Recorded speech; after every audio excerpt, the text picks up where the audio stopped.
The words hit me like a physical blow, stripping the air from my lungs. "I'm leaving you, Sarah, for Eleanor." Mark's voice was flat, devoid of emotion, a clinical pronouncement in our quiet living room. My world didn't just tilt, it shattered, fragments of a future I'd meticulously planned scattering into the cold, unforgiving air. Have you ever felt your entire existence unravel in a single breath, the ground beneath you dissolving into an abyss? If so, you know the chilling reality of that moment. Before we continue this journey through the wreckage, please take a moment to like and subscribe. Your support helps us share these deeply personal stories of resilience and transformation. Now, where was I? Oh, right, the abyss. My knees buckled. I gripped the back of the sofa, the velvet rough against my trembling fingers, trying to anchor myself to a reality that no longer made sense. Eleanor, my sister, the perfect Eleanor, always effortlessly beautiful, effortlessly charming, effortlessly successful. The one who always got the better grades, the lead roles, the fawning attention of our parents. I was the quiet one,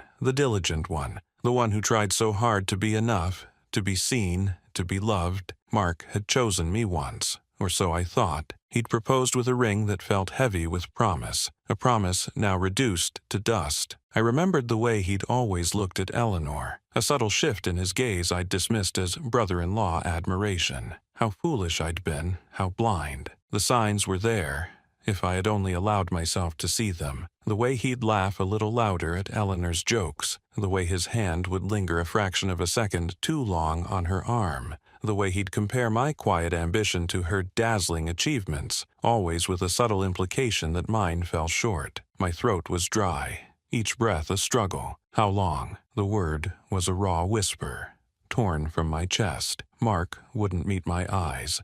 He stared at the faded floral pattern on the rug, a pattern I'd chosen with such care, imagining our life together unfolding on it. "A while," he mumbled. "It just happened. We couldn't fight it, couldn't fight it." The words were a mockery. They hadn't fought it. They had embraced it, behind my back, in the shadows of my trust. A wave of nausea washed over me. I wanted to scream, to rage, to tear apart everything in that room, but I was frozen, trapped in a nightmare I couldn't wake from. The silence that followed was deafening, broken only by the frantic thumping of my own heart against my ribs. News, as it always does in small circles, spread like wildfire. Our engagement had been public knowledge, a source of quiet pride for me, a rare moment where I felt like I finally had something that Eleanor didn't, something uniquely mine. Now it was fodder for gossip, the pitying glances, the hushed conversations that abruptly stopped when I entered a room, the awkward silences. My parents, usually so effusive in their praise of Eleanor, seemed uncomfortable around me. My mother offered hesitant apologies, her eyes darting away, as if my pain was contagious. My father mumbled about complex situations, never once looking me directly in the eye. No one condemned Mark, not really, and certainly not Eleanor. She was still Eleanor after all, the perfect one. I heard whispers of their inevitable connection, how they were always meant to be, as if my 3 years with Mark, our shared dreams, our carefully laid plans, were nothing but a temporary inconvenience, a placeholder until the real story could begin. I became a ghost in my own life, haunting the periphery of conversations, a living monument to humiliation. Every phone call was an interrogation, every text a reminder of what I'd lost. My friends, bless their hearts, tried to offer comfort, but their words felt hollow, echoing in the vast emptiness inside me. How do you comfort someone whose entire sense of self has been systematically dismantled? I stopped answering calls, stopped checking messages. The world outside my apartment walls became a blurry, hostile landscape I had no desire to navigate. The apartment, once a sanctuary of shared laughter and quiet intimacy, now felt like a tomb. Every object held a memory, a cruel reminder of a future that would never be. The worn armchair where Mark used to read to me, the crooked frame of our first photo together on the mantelpiece, the half-empty bottle of wine we'd opened to celebrate our engagement, each one a tiny dagger twisting in the wound. I spent days curled on the sofa, blinds drawn, the only light the blue glow of my phone screen, endlessly scrolling through old photos, searching for a clue, a sign I'd missed, a moment where the cracks had begun to show. But there was nothing, only smiles, genuine smiles, or so I had thought. The betrayal wasn't just Mark's, it was Eleanor's too,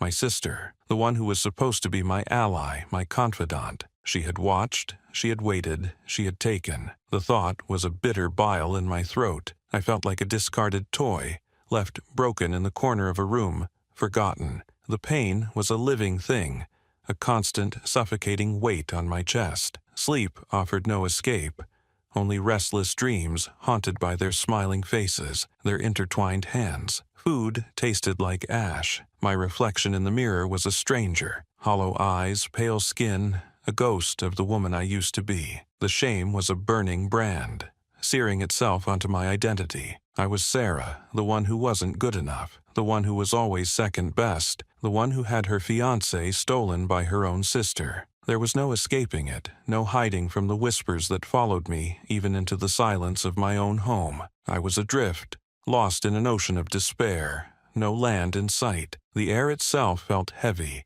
thick with unspoken accusations and the dust of shattered dreams. Every breath was a conscious effort, a fight against the suffocating blanket of my own grief. I was a prisoner in my own home, a living monument to my own failure. But deep, deep down, a tiny ember, barely flickering, began to stir. A desperate, primal urge to survive, to prove them wrong. Not for them, but for me. I just didn't know how, or if I even had the strength. I curled into a ball, the cold silence of the apartment pressing in on me, the weight of the world on my shoulders. I had to find a way out, or I would drown in the silence of my own shattered life. The thought was a faint whisper, a desperate plea for air in the suffocating darkness. The world outside my window blurred into an indistinguishable smear of gray. Days bled into weeks, and weeks into months, each one a hollow echo of the last. I existed, but I didn't live. My apartment, once a sanctuary filled with the soft hum of shared dreams, became a tomb. The air grew heavy with unspoken grief, the silence punctuated only by the cruel laughter of my own memories. I stopped answering calls, ignored the hesitant knocks on my door, and let the dust settle on everything, including myself. Eating felt like a monumental effort, showering an act of defiance against the gravity that pulled me deeper into the mattress. Eleanor and Mark were a phantom limb, an ache I couldn't ignore. A constant throb beneath my skin. I knew they were together,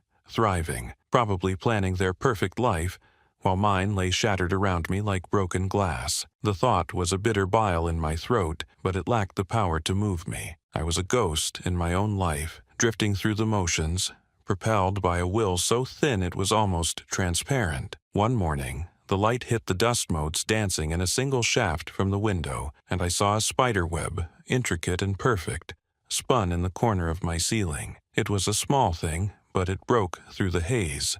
A creature, so small, building something so beautiful, so resilient, out of nothing. And I was just letting myself unravel, a flicker of something, not hope, not anger, but a cold, hard truth, pierced through the apathy. I couldn't stay like this, not for them, not for anyone else, but for the fundamental primal urge to survive. I wouldn't give them the satisfaction of my complete obliteration. It was a desperate, ugly thought, born of pain, not pride, but it was enough. I started small, a shower, a real one, where the water was hot enough to sting. Then a clean shirt, one that didn't smell of stale despair. The world outside still felt too bright, too loud, but I forced myself to step out. My job, a data entry position at a mid-sized corporate firm, had always been a quiet escape. It was predictable, mundane, demanding just enough focus to keep my mind from wandering too far into the abyss.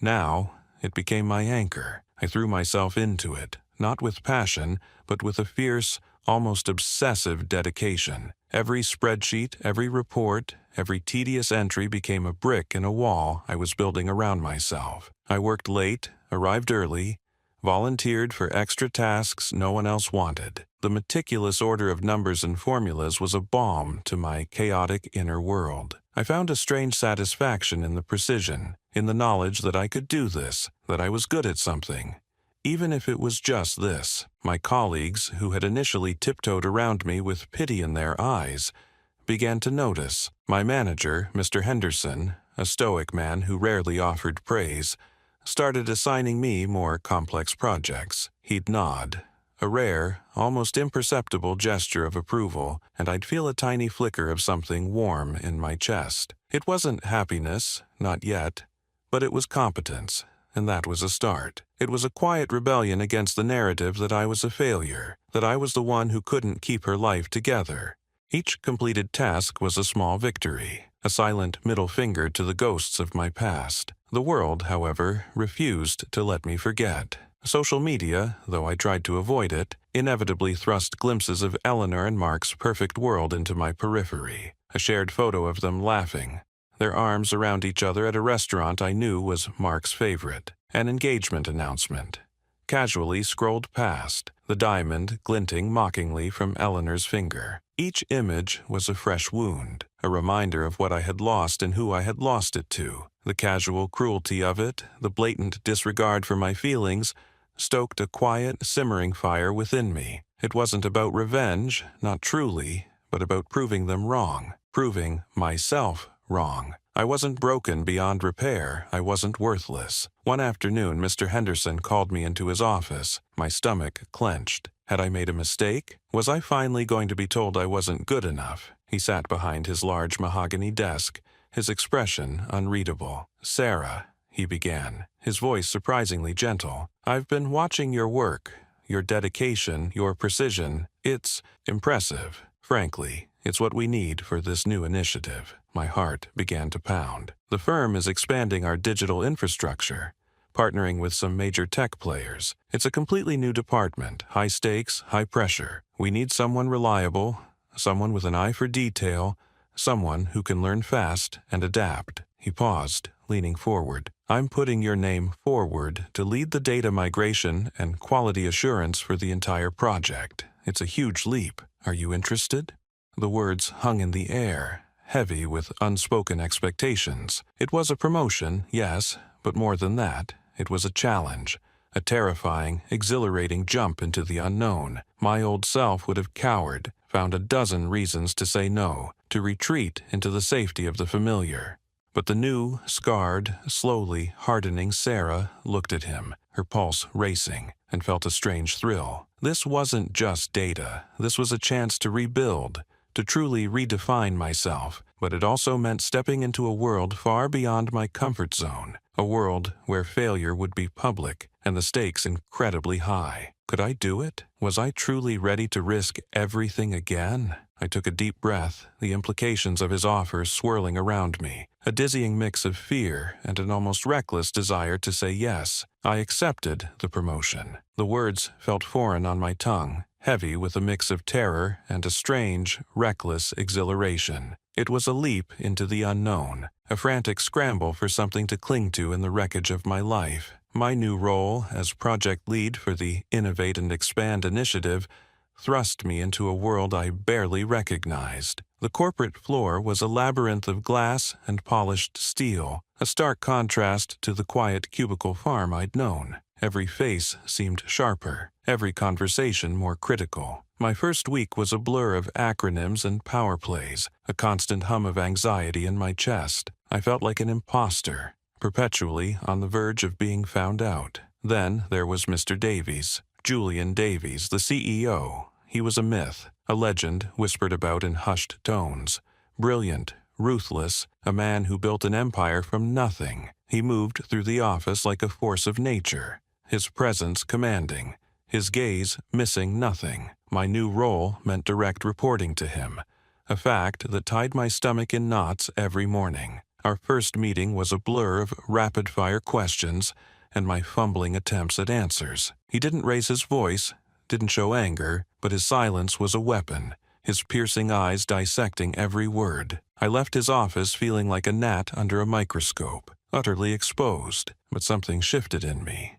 The sheer terror of disappointing him, of failing in this high-stakes environment, slowly began to eclipse the lingering ache of Mark and Eleanor. This wasn't about them anymore. This was about survival, about proving to myself that I wasn't the broken, discarded thing they'd made me feel. I started arriving an hour early, staying 2 hours late. I devoured every document, analyzed every report, pushing myself beyond what I thought were my limits. The complex problems of the Innovate and Expand initiative became my obsession, a puzzle I was determined to solve. Each small victory, each problem untangled, brought a surge of satisfaction, a quiet affirmation that I was capable of more than I'd ever been allowed to believe. Mr. Davies was a relentless taskmaster. He didn't offer praise easily, but his critiques were surgical, precise, and often surprisingly insightful. He saw things I missed, pointed out nuances I hadn't considered.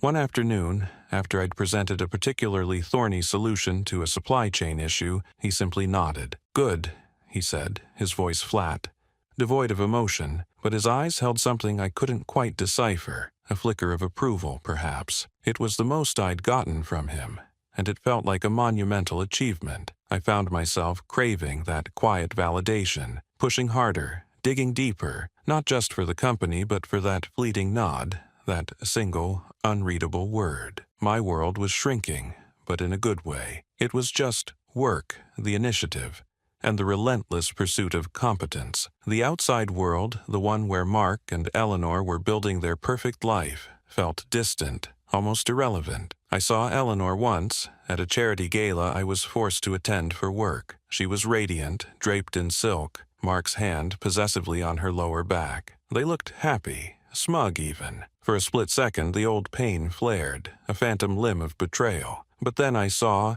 Davies across the room, his gaze fixed on me, a curious intensity in his eyes. He gave a small, almost imperceptible nod, a silent acknowledgement of my presence, my worth. The pain receded. It was a dull ache now, not a gaping wound. They had taken my past, but they couldn't touch my future, not if I fought for it. The long hours blurred into weeks, then months. I was exhausted, but I was also alive in a way I hadn't been in years. My colleagues, initially wary, started seeking my input. My team, once skeptical, now trusted my judgment. I was leading, truly leading, not just following. Mr. Davies continued to be an enigma. He was all business, all strategy, yet there were moments, fleeting and rare, when a different side of him would surface. A dry, unexpected wit during a grueling meeting, a thoughtful pause when discussing the human element of a project. He was a machine, but a machine with a ghost in it, a flicker of something deeply human.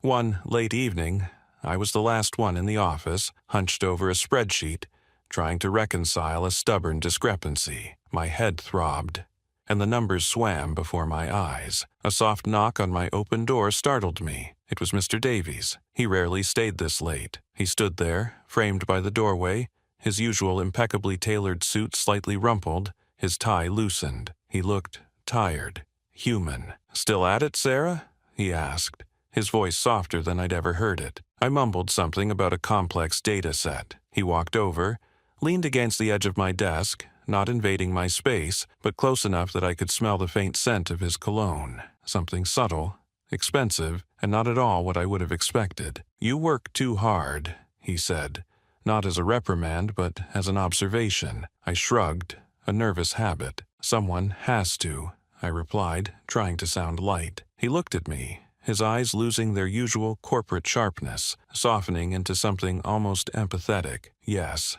he said, his voice a low rumble. "But sometimes the hardest workers are the ones running from something." "What are you running from, Sarah?" The question hung in the air, unexpected, intimate, and utterly disarming. My heart pounded against my ribs. I stared at him, suddenly seeing not just my boss, but a man who saw too much, and for the first time in a long time, I didn't know how to lie. "What are you truly running from, Sarah?" His voice, usually so measured and precise, held a surprising softness. It wasn't a question of judgment, but of genuine curiosity. The office hummed with the distant thrum of the city, a stark contrast to the sudden stillness that settled between us. My first instinct was to deflect, to offer some professional platitude about career growth or challenging myself. But something in his gaze, a quiet understanding, stopped me. It was the first time anyone had ever asked me a question that cut so directly to the core of my pain without me having to offer it up first. I swallowed,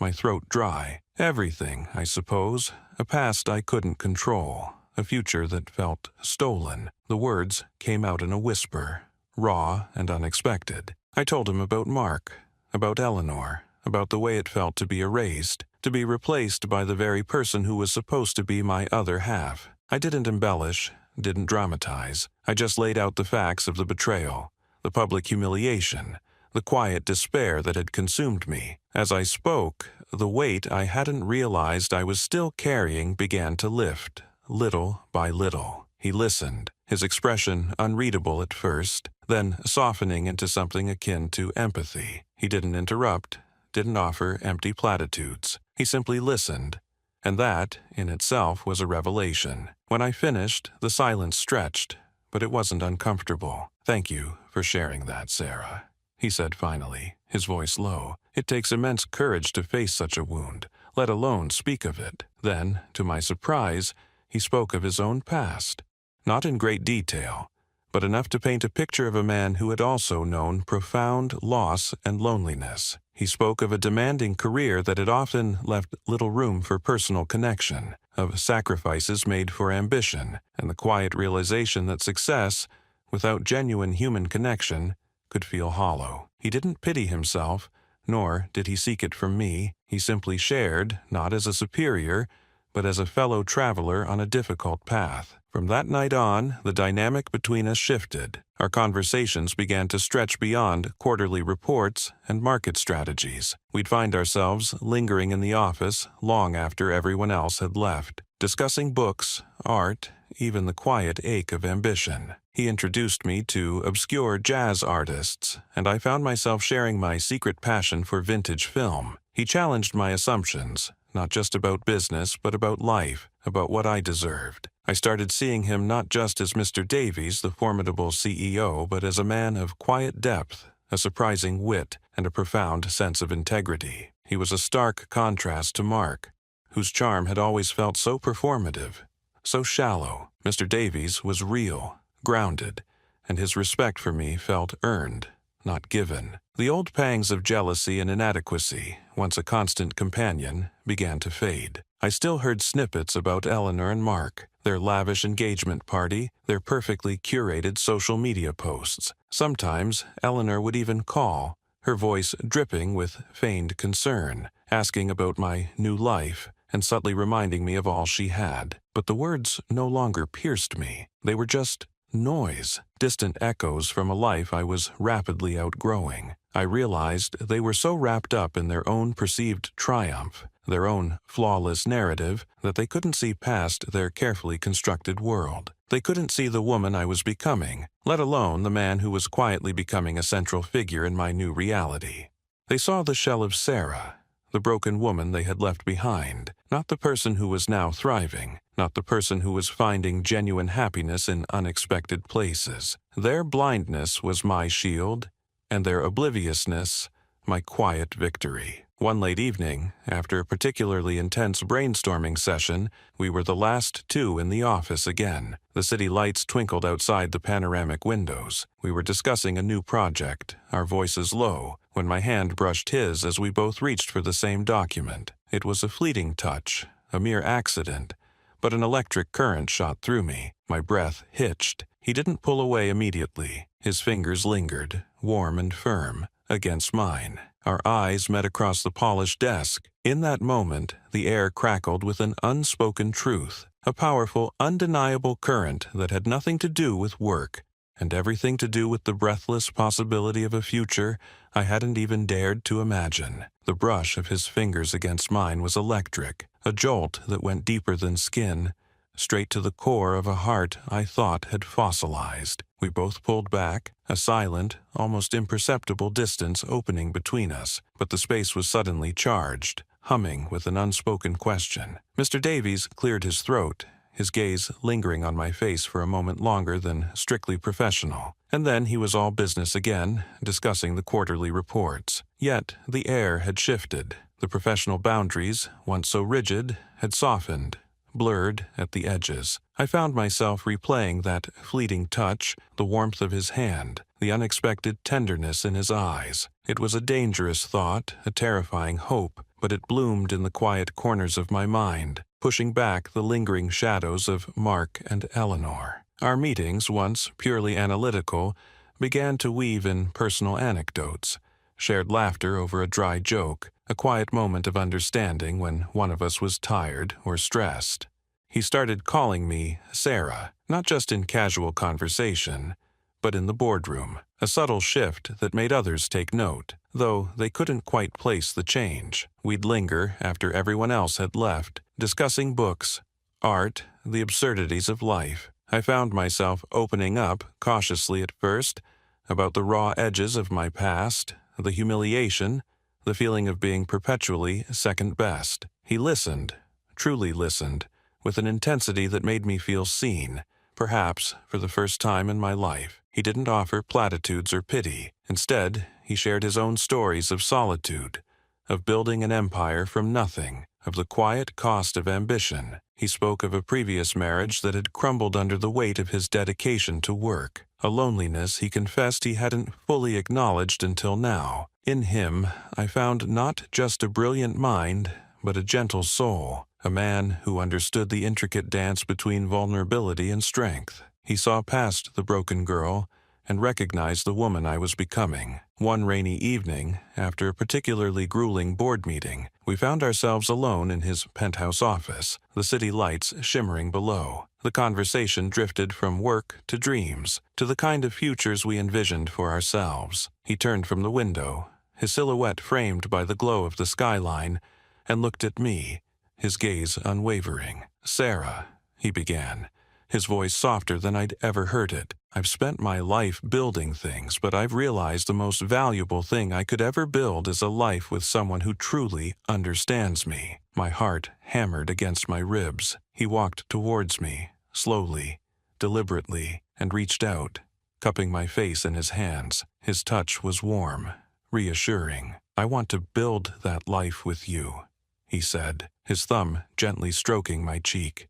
"Will you marry me?" It wasn't a grand gesture, no kneeling, no sparkling diamond yet, but it was profoundly real, born of shared understanding and mutual respect. It was everything Mark's proposal wasn't. No audience, no performance, just two people choosing each other, utterly and completely. Tears welled in my eyes, but they were tears of pure joy, of overwhelming gratitude. "Yes," I whispered, barely able to form the word through the lump in my throat. "Yes, 1,000 times, yes." He smiled, a genuine, radiant smile that transformed his serious face, and then he leaned in and kissed me, a kiss that felt like coming home. Our engagement was a quiet affair, a private joy. We told only a select few, those closest to us professionally, and my closest friend who had stood by me through the darkest days. We wanted to savor the intimacy of our decision before facing the inevitable public scrutiny. The transformation in me was undeniable. I walked taller,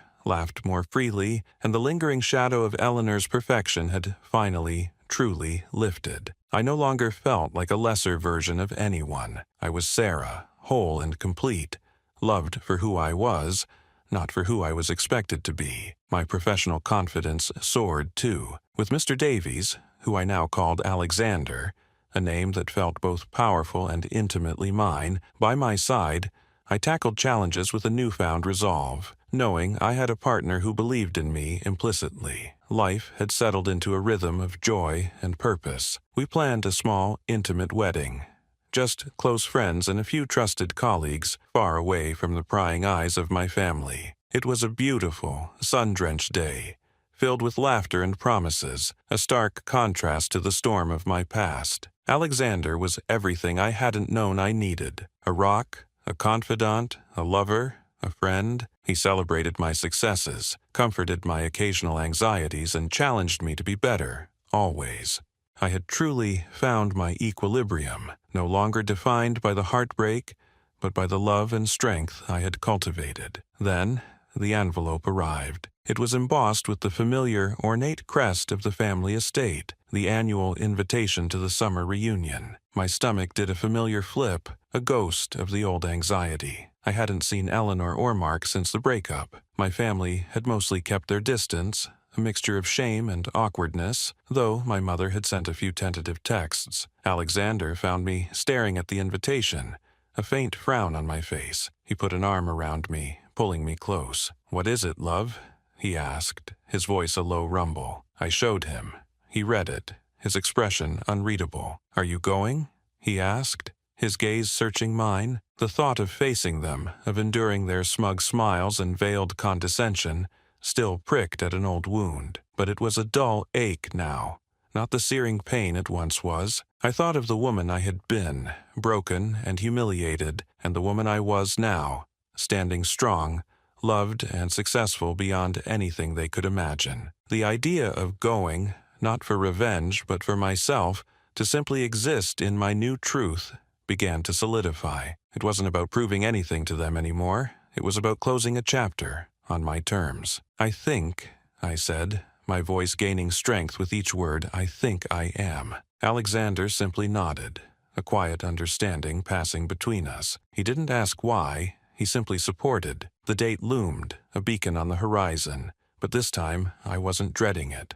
I was ready. The invitation sat on the counter, a stark reminder of the past, but I realized, holding Alexander's hand, that the past no longer held any power over me. What surprised me, however, was a small, almost imperceptible detail on the invitation itself, a small, printed note about a change in ownership of the very company Mark and Eleanor worked for. A new acquisition. My brow furrowed slightly.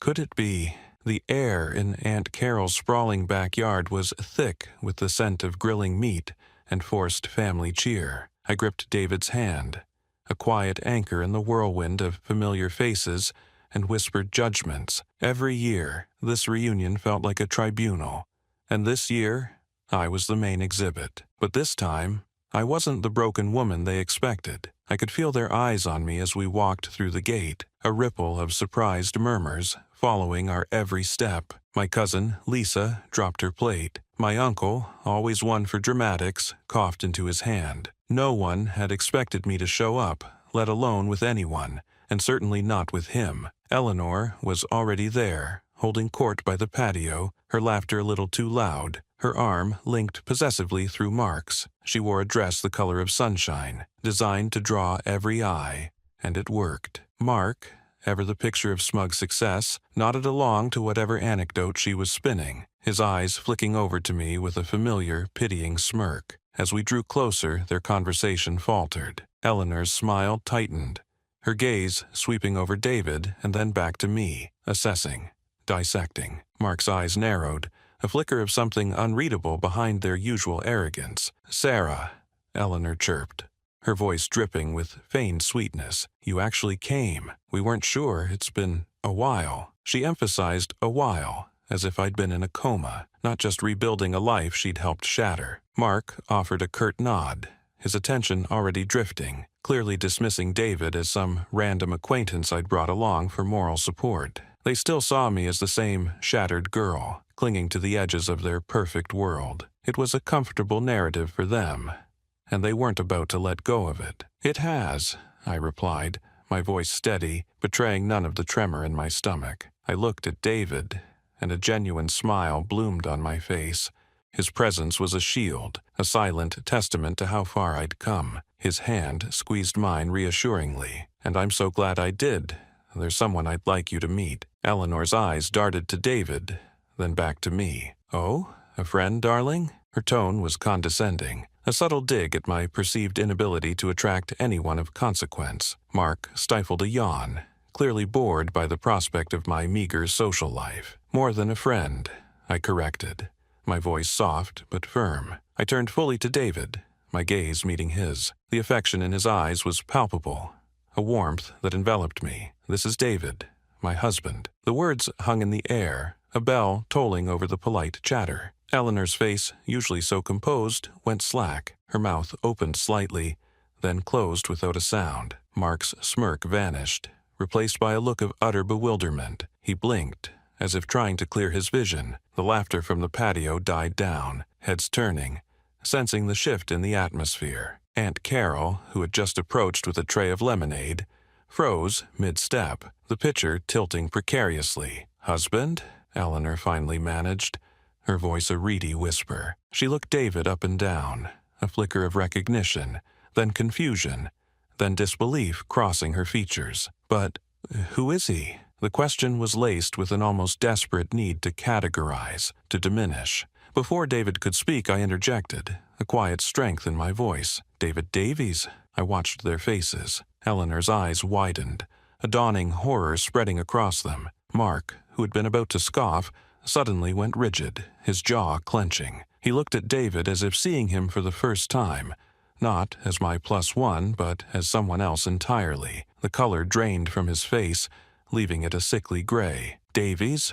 Mark choked out, his voice barely audible. He took a half-step back, bumping into a potted plant. "As in, the Davies?" David offered a polite, almost imperceptible nod. "That's me." His voice was calm, deep, carrying an authority that was unmistakable. He didn't elaborate, didn't need to. The name, coupled with his presence, was enough. Eleanor gasped a small, involuntary sound. Her hand flew to her mouth, her eyes darting between David and Mark, then wildly around the gathering crowd, as if seeking an escape. The carefully constructed facade of her perfect life, the one built on my heartbreak, was crumbling before her eyes. Mark stood there, utterly paralyzed, his gaze fixed on David, a look of profound terror settling in his eyes. I watched them, the architects of my deepest pain, as their world tilted on its axis. There was no triumph in my heart, no desire for revenge, only a quiet, profound sense of peace. The humiliation I had carried for so long, the shame of being less than, it dissolved in that moment like mist in the sun. This wasn't about them anymore.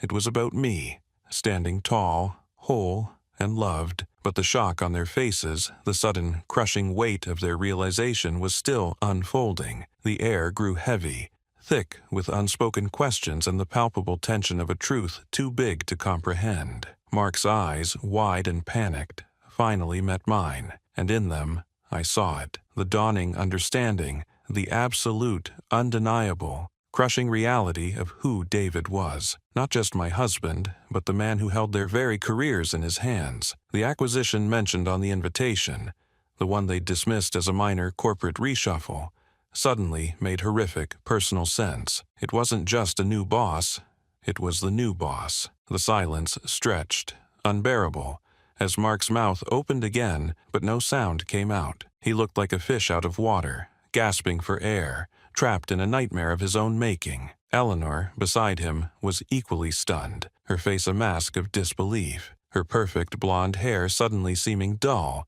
her designer dress suddenly looking like a costume.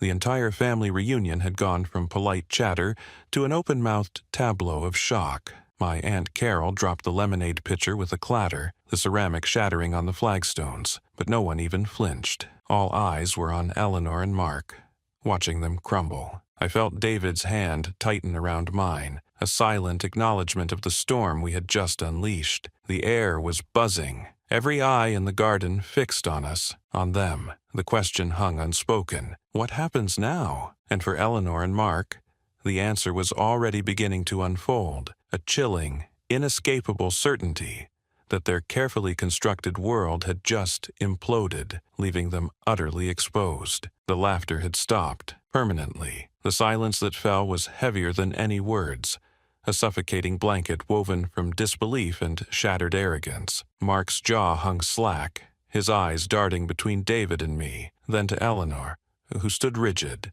her perfect smile frozen in a grotesque rictus. Her carefully constructed world, built on my ruins, was crumbling around her. I saw the calculation in her eyes, the desperate scramble to comprehend how the woman she'd so effortlessly discarded now stood beside the man who held her professional future in his hands. My parents, initially flustered, now looked at me with a bewildering mix of awe and trepidation. My mother took a hesitant step forward, then stopped, unsure how to bridge the chasm that had just opened. Eleanor, David's voice cut through the air, calm but carrying an undeniable edge. Mark, we'll need to schedule a meeting first thing Monday morning. There's much to discuss regarding the integration plan. Your teams will be expecting a comprehensive overview. His tone was purely professional, yet the subtext was a hammer blow. He wasn't just my husband, he was their boss, the man who now commanded their professional lives, their very livelihoods. Mark swallowed hard, a visible bob in his throat. He tried to speak, but no sound came out. Eleanor, always quicker, managed a strained, "Of course, Mr. Davies, we look forward to it." Her voice was thin, reedy, a stark contrast to the confident, mocking tone she'd always used with me. The power dynamic had shifted so completely, so irrevocably, that the air itself felt different. I saw the immediate, agonizing realization dawn on their faces. This wasn't just a personal slight, it was a professional earthquake. Their careers, their standing, their carefully cultivated image, all now depended on the woman they'd publicly humiliated and the man she had chosen. The rest of the reunion passed in a blur of forced smiles and whispered conversations. Eleanor and Mark became increasingly agitated, retreating into hushed, tense arguments in corners. They barely acknowledged anyone else, their eyes constantly flicking towards David and me. I watched them, not with triumph, but with a quiet, almost detached sense of observation. The revenge, if that's what it was, felt hollow. The real victory wasn't in their humiliation, but in my own liberation. My parents, after several false starts, approached me. My mother's eyes were moist. "Sarah, darling, why didn't you tell us?" Her voice was soft, laced with a regret I'd never heard before. My father, usually stoic, put a hand on my arm. We're so happy for you, sweetie." Their words felt clumsy. Too little, too late, but I detected a genuine shift. It wasn't about David's status, it was about seeing me truly happy, truly loved after so long. I smiled, a genuine, unburdened smile. There wasn't a right time, Mom, and I wanted it to be just ours. I didn't need their validation anymore, but their newfound respect felt like a gentle breeze after a long drought. The aftermath of that reunion rippled through our family and the company like a stone dropped into a still pond. Eleanor and Mark's professional lives became a daily struggle. David, true to his word, was fair but exacting. He held them to the same high standards as everyone else, perhaps even higher, knowing the scrutiny they were under. The whispers at work grew louder, their past actions against me becoming common knowledge, turning their professional success into a source of uncomfortable speculation rather than admiration. Their relationship, once so outwardly perfect, began to fray under the immense pressure. I heard whispers of arguments, of Mark's resentment towards Eleanor for her part in their downfall, of Eleanor's bitter accusations that he hadn't been man enough to handle the situation. Their smug laughter, once so pervasive, had vanished, replaced by a strained silence. My own life, however, blossomed. With David, I found a partner who saw me, truly saw me, for who I was, flaws and all. He celebrated my strengths, nurtured my ambitions, and loved me with a depth and honesty I hadn't known was possible. Our days were filled with quiet understanding,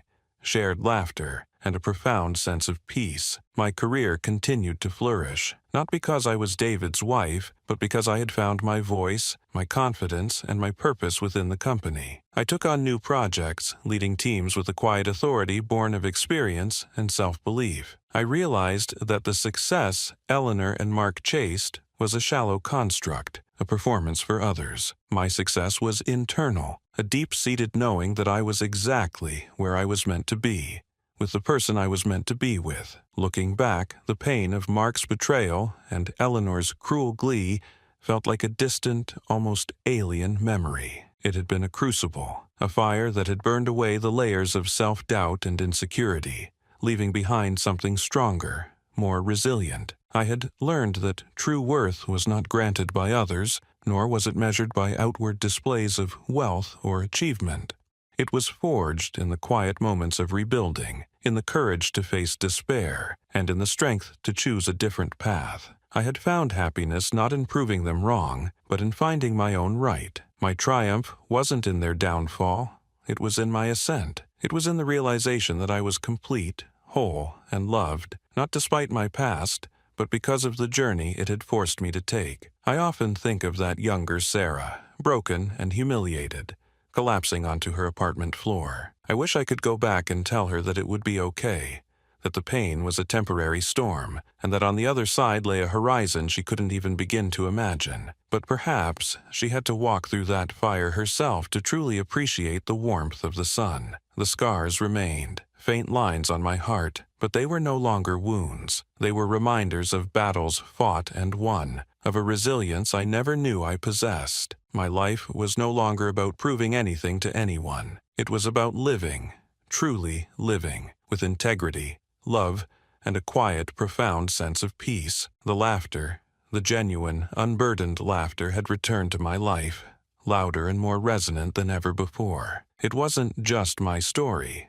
It was a testament to the fact that even in the deepest despair, the seeds of an extraordinary future can be found, waiting patiently for the courage to bloom. And as I lay my head on David's shoulder, feeling the steady beat of his heart, I knew this was just the beginning of a lifetime of quiet victories, of profound joys, and of a love that had truly set me free. The road ahead stretched out, clear and bright, and for the first time in my life, I wasn't afraid to walk it. I was ready for whatever came next.